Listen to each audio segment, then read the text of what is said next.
قبر جو ہے وہ آخرت کی منزلوں میں سب سے پہلی منزل ہے۔ اب وہ کون سے اعمال ہیں جو قبر میں فائدہ دیں گے، یہ بتائیے ہماری بہنوں کو۔ جی بہت شکریہ۔ بسم اللہ الرحمن الرحیم۔ دیکھیے آقا علیہ الصلوۃ والسلام کی حدیث مبارکہ سے بھی یہ بات واضح ہے کہ قبر بے شک آخرت کی منازل میں سے پہلی منزل ہے، اور جو اس کے امتحان میں کامیاب ہو گیا تو اس کی آگے کی منازل بھی آسان ہوتی چلی گئیں، اور جو یہاں پھنس گیا تو آگے اور زیادہ مشکلات میں گھر گیا۔ اب جہاں تک یہ بات ہے کہ قبر میں کون سے اعمال فائدہ دیں گے، تو پہلی بات وہی آ جاتی ہے کہ جب انسان 5 وقتہ نمازی ہوتا ہے تو نماز پڑھنے والا، یعنی جب بندہ مومن کو قبر میں اتارا جاتا ہے تو اس کے اعمال اس کے پاس آ جاتے ہیں اور نماز اس کے سرہانے آ جاتی ہے۔ تو نماز قبر میں انسان کو، بندہ مومن کو صلہ دیتی ہے، یعنی اس کو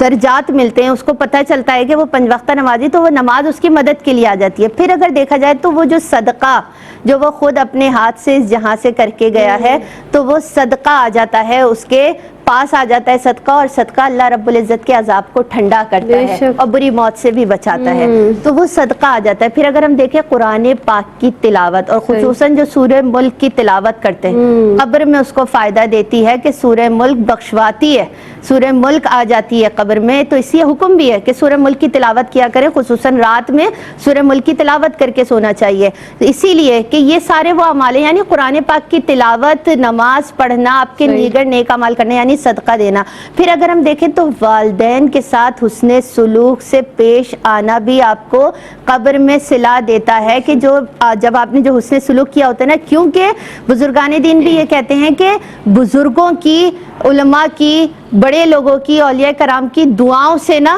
قبر بھی روشن ہوتی ہے، یعنی جب آپ ان کے پاس بیٹھتے ہیں، جو وقت گزارتے ہیں، اور جو ان کے دل سے دعا نکلتی ہے، آپ کے والدین کی جو دل سے دعا نکلتی ہے نا، وہ آپ کی آخرت کی منازل کو آسان کرتی چلی جاتی ہے، تو وہ صلہ آپ کو قبر میں بھی مل رہا ہوتا ہے، یعنی نیک دعاؤں کا صلہ بھی مل رہا ہوتا ہے جو آپ نیک اعمال کر رہے ہوتے ہیں، یعنی یہ درجہ بدرجہ وہ چیزیں ہیں جن کا اجر آپ کو قبر میں مل رہا ہوتا ہے۔ پھر جیسے میں نے پہلے بھی بات کی، اور میں یہاں پر بھی اس حدیث مبارکہ کو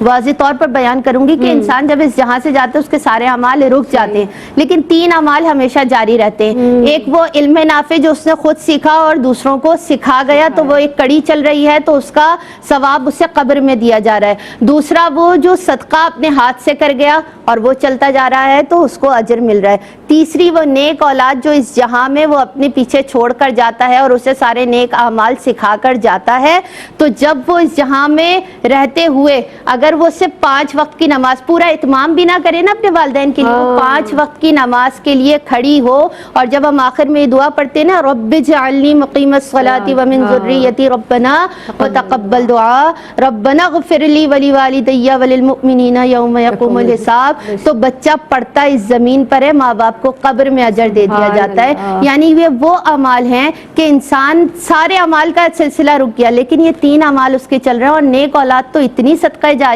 ہے کہ اس کا صلہ آپ کو قبر میں بھی ملتا ہے اور آخرت کی بھی منازل طے ہوتی ہیں۔ تو اصل امتحان جو پہلی منزل ہے نا آپ کی، وہ قبر ہے، اس میں آپ سے سوالات ہوتے ہیں، جب آپ سے سوالات ہوتے ہیں آپ اس میں کامیاب ہو گئے تو جنت کے راہ کھل گئی، ناکام ہو گئے خدا نہ خواستہ تو وہ جہنم کا دروازہ کھل جاتا ہے۔ تو اللہ رب العزت ہمیں اس جہاں میں رہتے ہوئے اس جہاں کی تیاری کرنے کی توفیق۔ سبحان اللہ۔ وہ حدیث مبارکہ کا مفہوم ہے نا کہ 3 چیزیں قبر تک آپ کے ساتھ جاتی ہیں، یعنی آپ کے گھر والے، آپ کا مال اور اعمال جو آپ نے اس دنیا میں کیے۔ 2 چیزیں تو واپس آ جاتی ہیں، یعنی آپ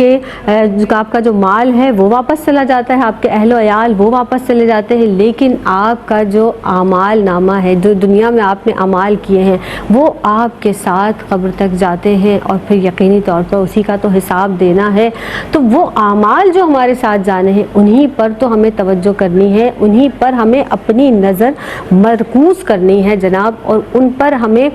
دیکھنا ہے، اپنا خود حساب محاسبہ کرنا ہے کہ ہم دنیا میں کیا کر رہے ہیں اور کیا نہیں کر رہے۔